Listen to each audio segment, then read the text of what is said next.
My name is Taylor Reed, and at 32 years old, I never imagined I'd smirk at a 1 a.m. call from my little sister, her voice cracking through the line. The whole family needs you, please, Taylor. I'd built an empire in Austin's buzzing startup scene, $1 million marketing contract in my pocket, penthouse keys dangling from my hand. But that plea, it hit like payback served cold. I paused, letting the silence stretch, then whispered into the phone. Who's the loser now? 3 years earlier, in our stuffy colonial house on the edge of Dallas, my parents had cornered me in the kitchen after I got canned from my first real job. Dad's face twisted red, Mom clutching her pearls like I was the family stain. Loser, get out of the house, Dad barked, shoving my duffel at me. Mom just nodded, eyes flicking away. From the doorway, my sister sneered, arms crossed, that smug tilt to her chin. You'll never be as good as me. No hug, no cash, just the spare change rattling in my pocket, $2 and a crumpled receipt. I zipped the bag, met their stares without a flinch, and walked out. The door slammed behind me like a full stop. They thought they'd crushed me that night, left me for dead on the Texas plains. Before I reveal how that desperate call flipped our twisted family script and the revenge that left them begging, take a second to subscribe and comment. Where are you watching from? This tale of turning tables will hook you till the end.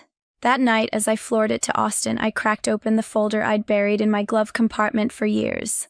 No tears, no rage, just cold facts stacked like bricks in a wall I'd built silently. First job out of college set the tone. Rejected family help for rent in my Dallas apartment, $800 a month paid from my entry-level paycheck. Destiny's first car, $20,000 down payment from Dad's bonus keys handed over at her 21st birthday dinner, pink bow and all. Lease agreement from my place, my signature only. Car title co-signed by my father, Austin Ellis. The violin recital when I was 8 came earlier. 127 people in the audience at that Dallas Community Hall. Programs, printed lights dimmed for my solo. But my parents, absent. A text from Mom, can't make it. Destiny's running a low fever, 99.2 degrees. Sorry, kiddo. Attached was a photo of Austin Ellis cradling her on the couch in our colonial living room, ice pack on her forehead. No follow-up call, no, how'd it go?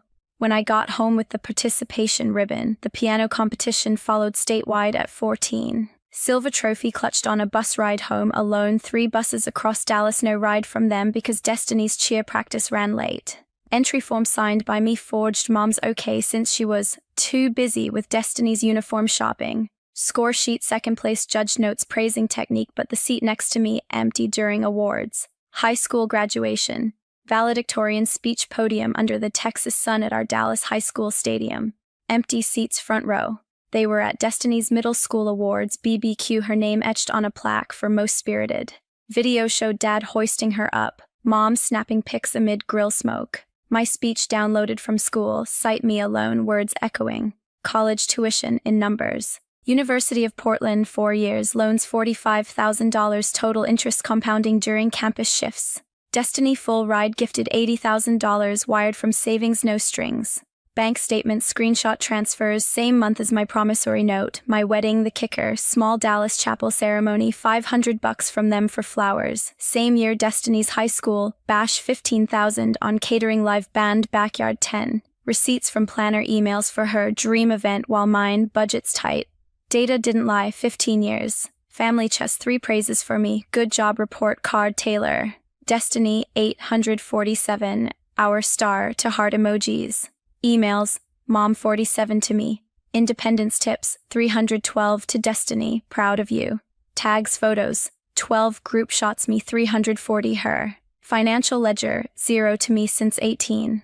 Her 127,000 loans unrepaid through Dad's account. Job applications, 150 submitted, 3 offers landed alone. Destiny's networking lunches, Mom arranged 25, leading to Dad's bank internship. Printed email chain, Mom to me. Figure it out like always. Dated the day I asked for gas money for recital bus. To Destiny, anything for my girl. Same week. Screenshot group photo albums, me in background of 12 family shots. Destiny centered in 340. I flipped the folder shut as Austin's skyline loomed. I had saved every piece of evidence. Now it was time to use them. A month later, Destiny's birthday BBQ loomed on the calendar. I'd spotted the texts first, Logan Hale's phone buzzing on the kitchen counter that morning, his financial analyst schedule clashing with our plans.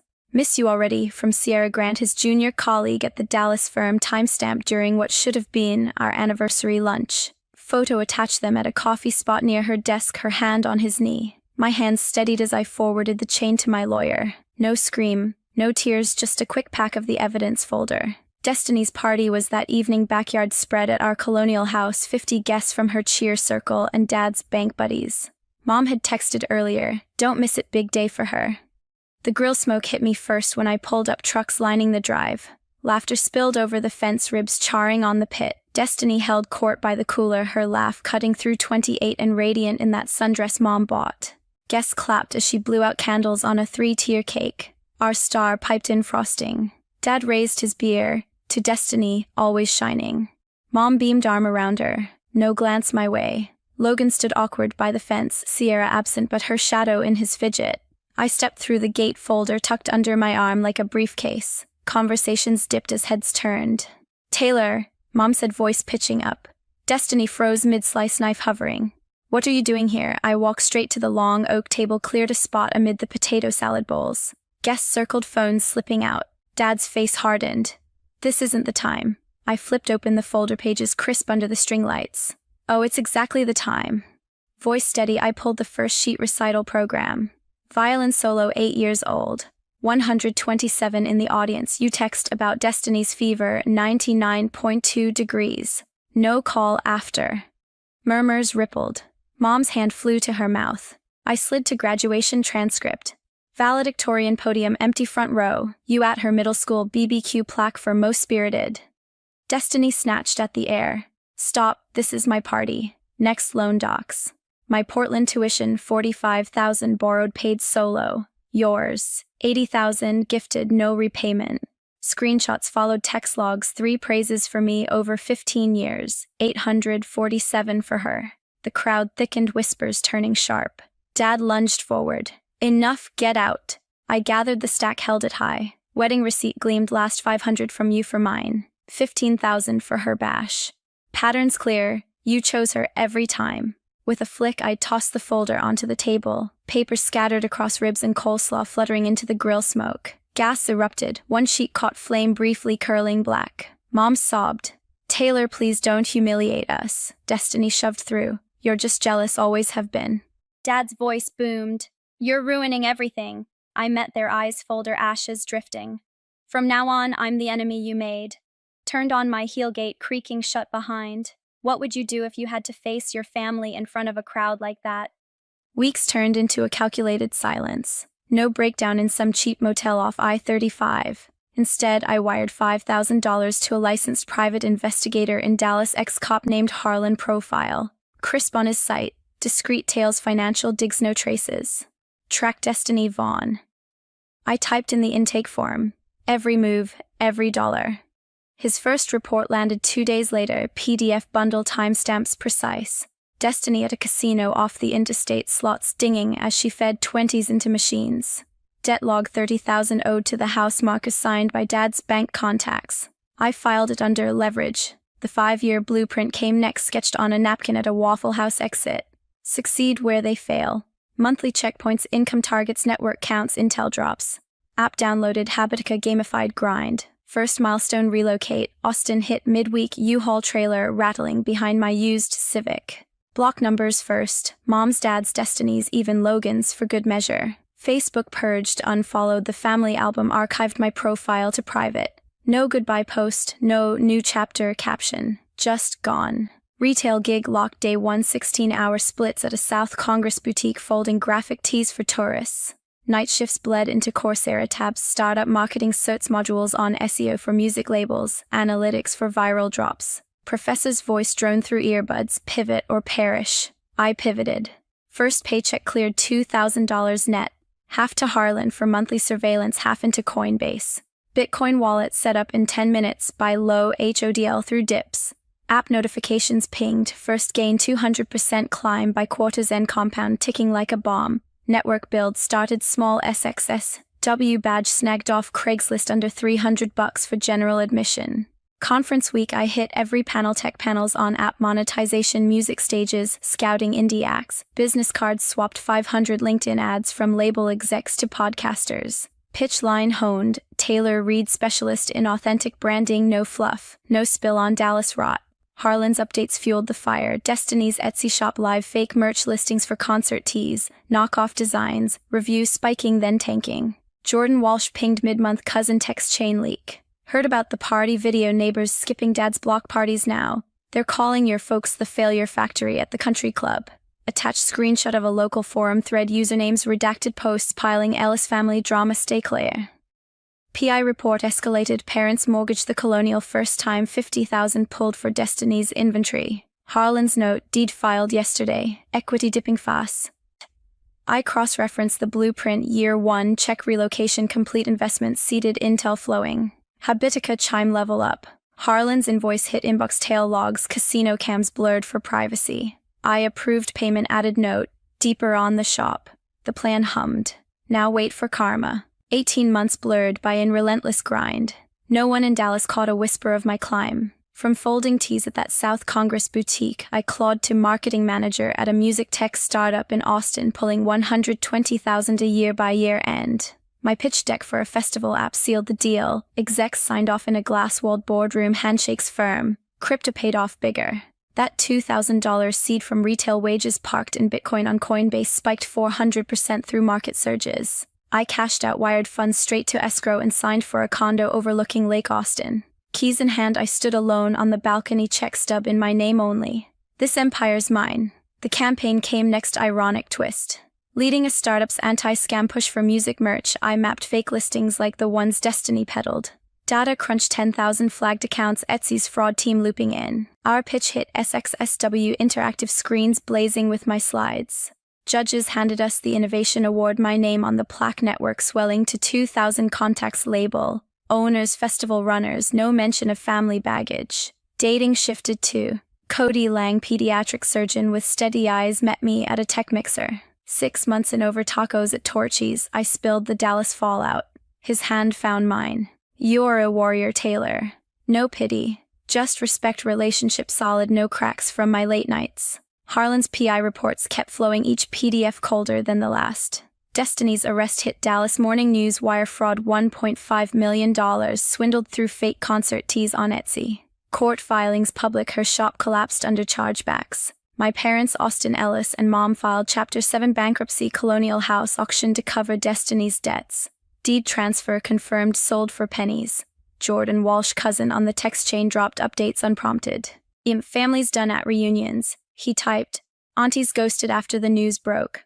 Extended kin unfollowed mom's posts, BBQ invites dried up.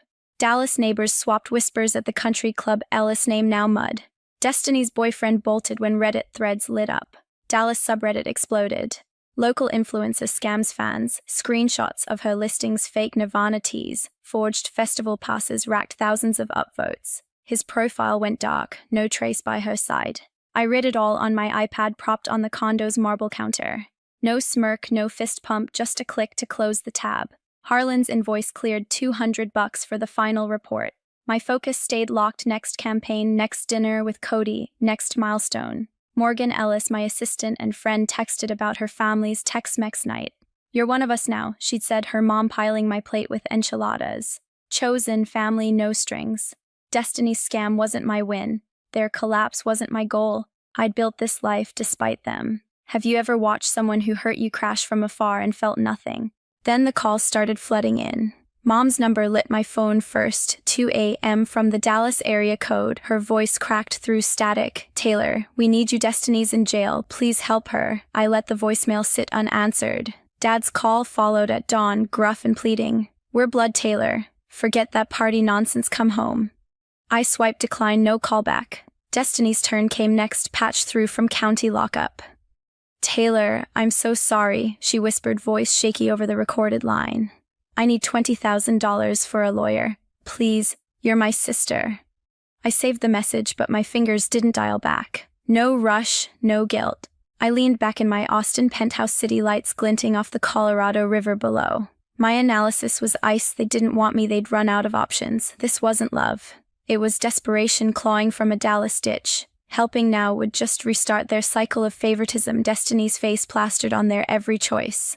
Their meltdown unfolded in Harlan's PI reports.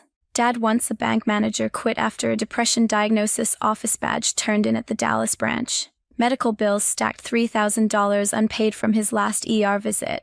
Mom sold her heirloom jewelry, $10,000 in pawn receipts for a ruby ring and gold chain scanned in Jordan Walsh's latest leak. They'd moved to a trailer park off I-20, a sagging double-wide with peeling paint, neighbors' cars dodging their lot. Destiny's sentence landed hard, 18 months in federal prison, $1 million in restitution for her Etsy scam, 5 years probation tagged after. Court docs online, wire fraud victim complaints piling up from fake merch sales. Dallas locals shunned them, unfollowing Mom's socials after that party video resurfaced on X captioned "Family BBQ gone wrong." Views hit 10,000 comments, brutal golden child crashed hard. Jordan's texts kept coming, cousin loyalty fraying. Nobody invites them to reunions anymore, he wrote, attaching a grainy photo of their trailer, weeds choking the steps. Club friends ghosted, your folks are pariahs now. I zoomed in, noted the rusted mailbox, then archived it. Destiny's boyfriend vanished too, his Instagram wiped post-arrest. Reddit threads buzzed, Dallas influencer busted her fake teas. And passes buried under downvotes, her name dirt in the local scene. I sat at my marble counter, iPad open to Jordan's leak. No smirk, just a nod as I closed the email. My life built without them hummed stronger. Cody Lang planned our next date, a quiet steakhouse in Austin. Morgan Ellis texted about her family's Tex-Mex night, her mom's tamales waiting. Chosen family, no strings, no shadows, zero guilt, zero regret. I cleared Harlan's final invoice, $200 for the trailer shot. My focus locked on the next contract, a music app launched, my name on the proposal. They begged, but I'd already buried Dallas. Have you ever ignored a family's desperate plea and felt nothing but free? 6 months later, their last plea hit my inbox. Jordan Walsh forwarded the Zoom link, his text clipped, "Family wants to talk. They're desperate." I opened it from my Austin penthouse screen, flickering with faces I'd long buried. Mom's eyes were puffy, trailer park walls peeling behind her. Dad's jaw clenched, gray hair thinning. Destiny patched in from federal lockup, webcam, grainy orange jumpsuit stark. "Taylor, we're sorry." Mom started, voice breaking. "We messed up, come back to Dallas, please." Dad cut in hoarse. "We're blood, kid. Help Destiny, she's got no one." Destiny leaned closer, tears streaking. "I know I screwed up, Taylor. Get me out early. I'll change." I let their words hang, my face blank on the split screen. 50 guests from that BBQ watched 3 years ago. Now they begged to an audience of one. My response was ready, rehearsed in silence. "Every year I chased 1% of the love you poured into Destiny. Now you want my help, 100% of it." My answer's no. Mom gasped, hand clutching her throat. Dad slammed his fist, trailer table rattling. "You're heartless." Destiny's sob crackled through. "I'm your sister." I clicked mute, their faces frozen mid-plea. My lawyer's email was already drafted, restraining order filed in Texas court, $2,000 in fees effective immediately. No contact, no exceptions, legal line drawn in the sand. Next the block. I swiped through my phone, Mom's number, Dad's, Destiny's erased in 3 taps. Socials followed, their profiles vanished from my feeds, group chats muted forever. No farewell post, no trace. Cody Lang proposed a week later, ring glinting at a Nashville honky-tonk. I took his last name, Taylor Lang, now shedding reed like old skin. We moved to Nashville the next month, my music app contract inked with a major label. New house, signed, keys turned in a craftsman bungalow, music rose pulse humming outside. Morgan Ellis sent a housewarming invite, her Tex-Mex family ready with fajitas and hugs. Chosen family, her mom's laugh, Cody's steady hand filled gaps Dallas never could. My inbox stayed clear, no Dallas echoes. Their fate sealed itself. Destiny served her 18 months probation, chaining her to a halfway house. Reddit threads faded her name, a footnote in Dallas gossip. Mom and Dad, shunned by kin, stayed in that trailer, neighbors' glances cold at gas stations. Jordan's last text, "They're ghosts now, nobody visits." My empire grew, campaigns booked, bank account fat, Nashville's skyline mine. I didn't need their regret to win. I'd built this life without them, every brick my own. For women 25 to 45, your worth isn't their approval. Cut toxic ties, build your chosen family, chase your empire. That's revenge living bigger than their shadows. I stood on my porch, Nashville sunset blazing, and nodded. I won. Who've you cut off to protect your peace? Share below, we're stronger together. "You'll never survive in the real world if you keep being so soft, Erica," my mom said, her voice carrying across the room loud enough for everyone at the family dinner to hear. The room fell silent for a moment, forks pausing midair. Then came the awkward murmurs and forced laughter from relatives trying to smooth over the tension. I clenched my jaw, staring down at my plate. "I'm doing just fine, Mom," I said, keeping my tone as neutral as possible. "Fine isn't enough," she replied, waving her wineglass dismissively. "You're too timid, too cautious. You need to be ambitious if you want to succeed." The words stung, but they weren't new. My mother had spent my entire life underestimating me, framing my quiet determination as weakness and my careful planning as a lack of drive. It was like she had a script she couldn't deviate from, and no amount of progress I made ever seemed to rewrite it. My name is Erica, and I'm 32 years old. I've always been the quiet one in the family, the person who avoided conflict and stayed in the background. Growing up, my mother, Helen, made it clear she didn't think much of that. Helen is the definition of a self-made woman, bold, assertive, and unapologetically ambitious. She built her business, a small chain of bakeries, from the ground up, and took pride in her no-nonsense approach to life. But her success came with a cost. She had no patience for subtlety, no time for softness, and no interest in seeing value in a path that didn't mirror her own. As a kid, I tried to win her approval by mimicking her drive. I joined clubs, took on leadership roles, and tried to be as bold as she wanted me to be. But it never felt authentic, and it was never enough. By the time I hit my 20s, I realized that I wasn't going to change who I was just to fit her mold. So I started carving my own path. I worked hard, quietly and steadily, learning everything I could about business. And while my mother dismissed my efforts, I built something on my own, something that mattered to me. Back at the dinner table, my mom turned to my cousin, Emma, who had just gotten a promotion at a big firm downtown. "Now, Emma," she said, smiling brightly, "there's a girl with ambition. You could learn a thing or two from her, Erica."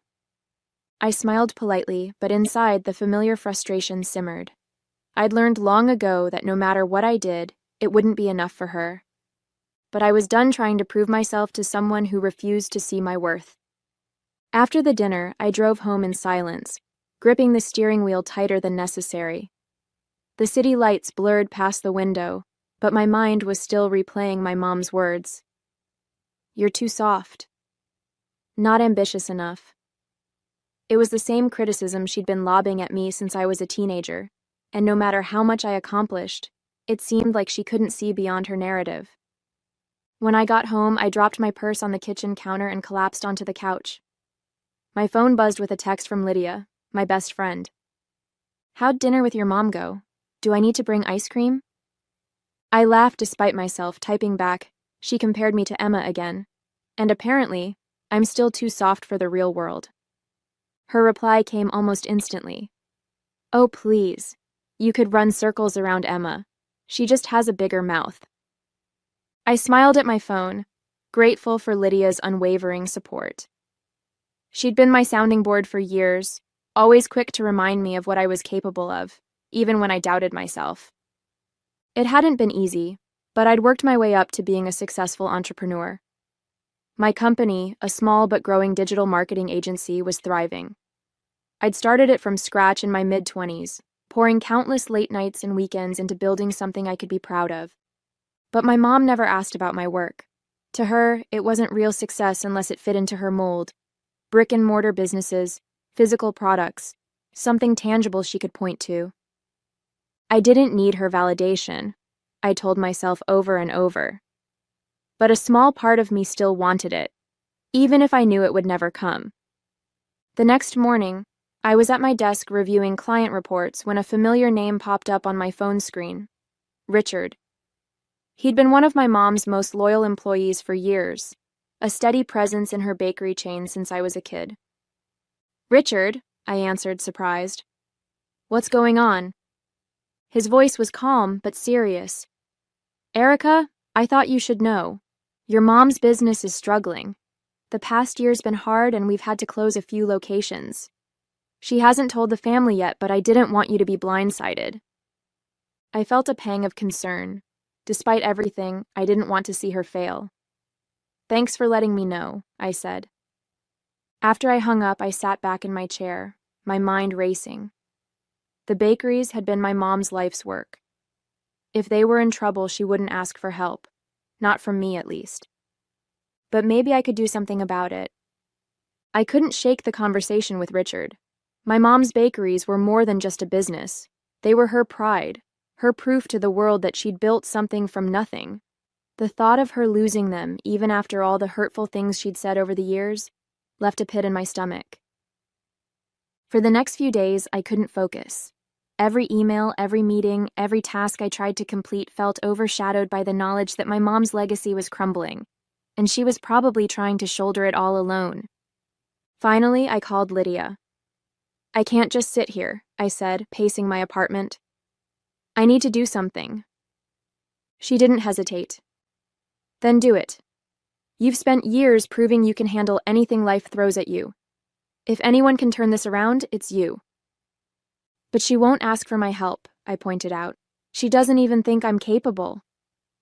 "Then don't wait for her to ask," Lydia said firmly. "This isn't about proving her wrong. It's about doing what you know is right." That evening, I sat down with my laptop and started digging. I researched her bakeries, their locations, their reviews, even public records on the business's financials. It didn't take long to confirm what Richard had said. Revenue had been declining steadily over the past 2 years, and the closures weren't isolated incidents. They were part of a larger trend. My mom had always been good at baking and terrible at adapting. The business relied on outdated marketing, clunky operations, and foot traffic that had dwindled as online competitors took over. I opened a blank document and started brainstorming. Modernized branding, updated recipes, partnerships with delivery apps. The ideas poured out of me, fueled by years of experience in turning struggling brands into success stories. By the time I finished, I had a comprehensive plan to save the bakeries, and I knew exactly how to pitch it. The next morning, I called Richard again. "I want to help," I told him, "but I need to know. Will she even listen to me?" There was a long pause before he replied. "She's stubborn," he admitted, "but I think deep down she knows she needs help. If anyone can get through to her, it's you." "Okay," I said, my resolve hardening. "I'm going to do this." As I hung up, I felt a mix of nerves and determination. This wasn't just about saving the bakeries. It was about proving to myself that I could rise above her doubts and make a difference. A week later, I stood outside my mom's office at the flagship bakery. The familiar aroma of fresh bread and pastries wafted through the air, but it did little to calm the knot in my stomach. This wasn't just a business conversation. It was a confrontation years in the making. I knocked on the door and her voice called out, "Come in." She looked up from a stack of paperwork, her expression shifting from surprise to guarded suspicion. "Erica, what are you doing here?" I sat down across from her, my hands folded tightly in my lap. "I heard from Richard about the bakeries. Mom, I want to help." She frowned, leaning back in her chair. "Help? How?" "I've done the research," I said, sliding a folder across the desk. "Revenue's been declining for 2 years. You're losing customers to competitors, and the closures aren't fixing the underlying problems. I've put together a plan to turn things around, modernizing the branding, improving operations, expanding your online presence. I know it can work." She opened the folder, flipping through the pages with an unreadable expression. When she finally looked up, her voice was sharp. "This is all very impressive, Erica. But what makes you think you're qualified to handle this? You've never run a bakery before." The words stung, but I held my ground. "You're right. I've never run a bakery, but I've spent years running a successful business. I know how to identify problems and create solutions. Mom, I'm not here to take over. I'm here to help you save what you built." She leaned forward, her eyes narrowing. "Why would you care? I've never seen you take an interest in this family business before." "Because it matters to you," I said simply. "And whether you believe it or not, I care about you." Her expression softened for a moment before she shook her head. "I don't need you swooping in and acting like some kind of savior, Erica. I've handled this business on my own for decades." Have you? I asked gently, gesturing to the folder. Mom, you're drowning. You've worked too hard to let it all fall apart now. Let me help you. There was a long silence as she stared at the papers in front of her. Finally, she closed the folder and set it aside. I'll think about it, she said curtly. It wasn't a yes, but it wasn't a no either. As I left her office, I felt a flicker of hope. For the first time, I'd stood my ground. And maybe, just maybe, she was starting to see me differently. The days following our conversation felt like an eternity. My mom hadn't given me an answer, and I found myself oscillating between hope and frustration. I knew she was stubborn, but part of me had hoped the evidence in the folder would be enough to get through to her. Then one evening, Richard called. She's been looking over your proposal, he said. I think it's sinking in, but she won't admit it outright. You might need to push a little harder. Thanks, Richard, I replied, hanging up with a mix of relief and determination. The next morning, I went back to the bakery. My mom was in the kitchen, kneading dough with the precision and focus that had always amazed me. She barely glanced at me as I walked in. Hi, Mom, I said, leaning against the counter. What do you want, Erica? She asked, her tone clipped. To talk, I replied, refusing to be deterred. Have you thought about the plan? She sighed, wiping her hands on her apron. I've looked at it. Some of it makes sense, but... She hesitated, her expression conflicted. This isn't your world, Erica. You don't understand what it takes to run a bakery. Maybe not, I admitted. But I understand what it takes to run a business. And I know you're in over your head. Her eyes narrowed. I've managed just fine for years without your help. Have you, though? I asked gently. Mom, you're losing customers, closing stores, and struggling to keep up with the competition. This isn't about pride. It's about survival. For a moment, I thought she was going to snap at me, but instead, she sank into a chair at the corner of the kitchen. Do you know how hard it is for me to admit that you might be right? She asked, her voice softer than I'd ever heard it. Her words caught me off guard, but I kept my tone steady. I'm not here to say, I told you so. I'm here because I believe in what you've built, and I want to help you save it. She looked up at me, her eyes glistening with something I couldn't quite place. You really think this plan of yours can work? I know it can, I said firmly. She didn't answer right away, but when she finally nodded, I felt a wave of relief. It wasn't an enthusiastic agreement, but it was a step in the right direction. Okay, she said quietly. Let's try it your way. As I left the bakery, I felt both exhausted and exhilarated. The real work was about to begin, but for the first time, I felt like my mom was starting to see me for who I truly was. With her hesitant approval, I dove headfirst into the plan. The first step was to assess the damage more thoroughly. I spent hours combing through her financial records, inventory logs, and customer feedback. It was worse than I thought. Several locations were on the verge of closing, and the flagship bakery was barely breaking even. When I presented my findings to my mom, she was visibly uncomfortable. I didn't realize things had gotten this bad, she admitted, her voice tinged with both frustration and defeat. This isn't about blame, I said, softening my tone. It's about moving forward. We can fix this, but it's going to take work. She nodded reluctantly, and I took it as a sign to push ahead. Over the next few weeks, I threw myself into the project.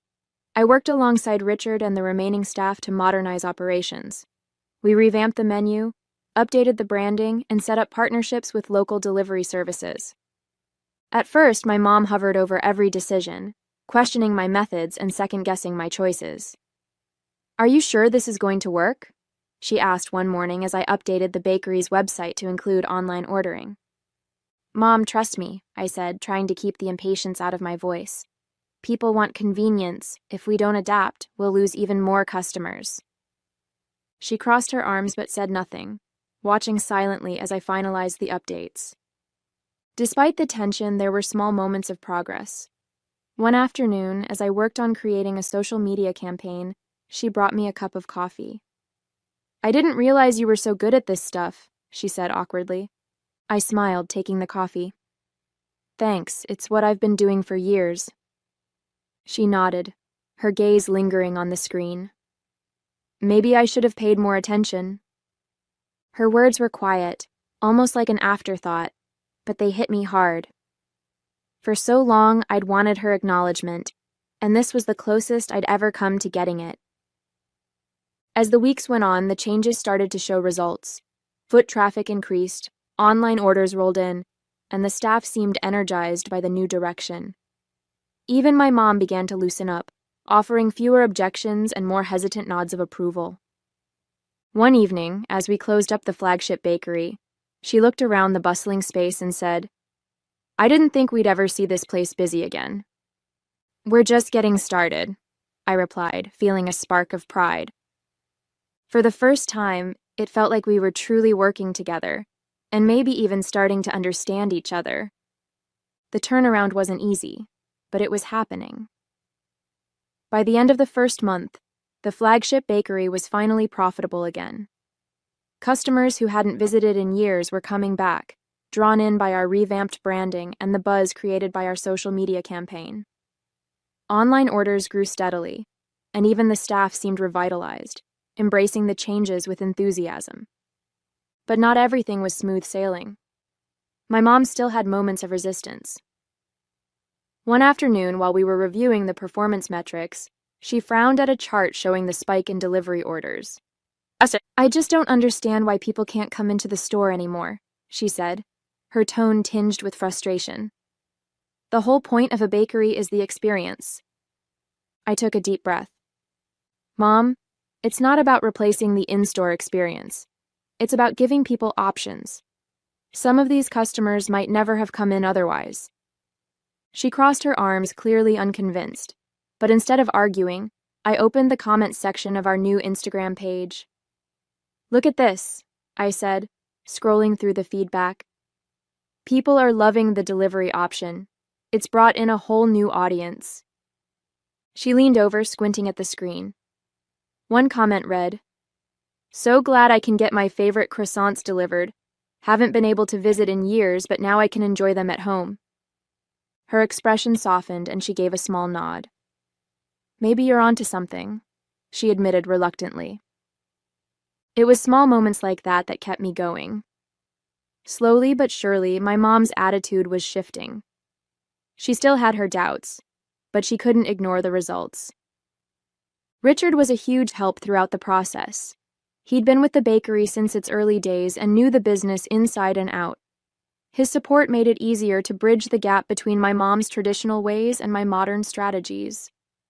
One evening, after we'd finished a long day of prepping for a local food festival, Richard pulled me aside. "You know," he said, "I've been here for over 20 years, and I've never seen this place run as efficiently as it does now." "Thanks, Richard," I said, feeling a rush of pride. "Your mom might not say it," he added, lowering his voice, "but she's impressed. I can see it in the way she watches you work." That night, I stayed late to finish some paperwork. As I locked up, I found myself looking around the bakery with a sense of accomplishment. This place had always been my mom's domain, a symbol of her grit and determination. But now it felt like something more, a partnership, a shared effort to keep her legacy alive while paving the way for something new. For the first time in years, I felt like we were on the same team, and that was worth more than any metric or sales report. The local food festival was our biggest test yet. We'd worked tirelessly to prepare, rolling out a limited-time menu, setting up a sleek booth with our updated branding, and promoting the event heavily on social media.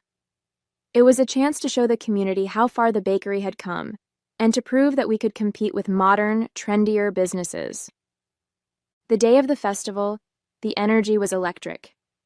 Crowds milled about, sampling food and chatting with vendors.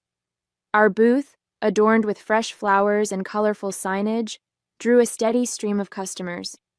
I was in the middle of handing out samples when I saw my mom standing to the side, watching the bustling crowd. She looked almost out of place in the chaos, her usual stoic expression softened by what I could only describe as awe. "Mom," I called, waving her over. "Come check this out." She hesitated before stepping behind the booth, her eyes scanning the line of customers. "It's busy," she said, her tone a mix of surprise and pride. "Busy is good," I replied with a grin. As the day went on, my mom started pitching in, answering questions, chatting with customers, and even cracking a few smiles. I caught her explaining the origins of one of her signature recipes to a group of food bloggers who had stopped by, and for the first time, she seemed fully in her element. By the time the festival wound down, our booth had completely sold out.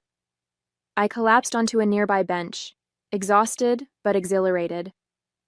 My mom joined me, holding 2 cups of lemonade. "You did good today, Erica," she said, handing me a cup. "So did you," I replied, sipping the lemonade. She was quiet for a moment, staring out at the emptying festival grounds. "I have to admit, I wasn't sure about all of this at first," she said finally. "The branding, the delivery, the social media, it all felt so different from what I built. But seeing it today, seeing how people responded, I get it now." Her words caught me off guard, and I turned to look at her. "You really mean that?" She nodded, her expression sincere. "I do. I may not always say it, but I'm proud of you, Erica. You've done something I couldn't. You've taken what I started and made it better." Her acknowledgement was a moment I'd waited for my whole life. It wasn't flashy or dramatic, but it felt genuine, and that was enough. That evening, as we packed up the booth and loaded the supplies into the van, I felt a sense of closure I hadn't realized I needed. The bakery wasn't just my mom's legacy anymore, it was ours. The week after the food festival felt like a turning point, not just for the bakery, but for my relationship with my mom. For the first time in years, we weren't at odds. She started consulting me about decisions, asking for my input on everything from new recipes to staffing schedules. One afternoon, as we sat in her office reviewing next month's budget, she leaned back in her chair and said, "You know, I always thought you didn't have the ambition for this kind of work. I guess I was wrong." Her words took me by surprise. "Mom, I've always been ambitious," I said carefully. "Just not in the way you expected." She nodded, her expression thoughtful. "I see that now. You've done things I never could. Things I wouldn't have even thought to try." There was no fanfare, no grand apology, but in her own way she was acknowledging my worth. It was enough. With the bakery on stable footing, I started to focus on my own goals again. The success of our work had boosted my confidence, reminding me of the skills and determination I'd cultivated over the years. One evening, I pulled out my laptop and began drafting a new business plan, not for the bakery, but for an entirely new venture. The experience had reignited my passion for creating something of my own, and I felt ready to take the next step. Lydia was thrilled when I told her about it. "I knew this whole thing would light a fire under you," she said, practically bouncing in her seat. "So, what's the big idea?" I grinned, showing her my initial sketches and notes. "It's still early, but I'm thinking about a consulting service for small businesses, helping people like my mom modernize their operations." "Genius," she said, raising her coffee cup in a mock toast.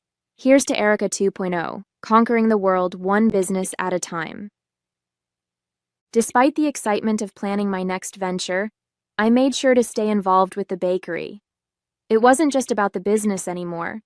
It was about the connection I'd rebuilt with my mom. One afternoon, as we worked together on inventory, she said, "You know, I always wanted the bakery to be something the family could be proud of. I think we've done that." "We have," I agreed, feeling a warmth I hadn't associated with her words in a long time. For the first time, I wasn't trying to prove anything to her. I was just proud of what we'd accomplished together. A month later, I stood outside the bakery, watching the morning rush unfold. The once quiet storefront was now bustling with activity, customers lining up for coffee and pastries, and delivery drivers picking up orders to go.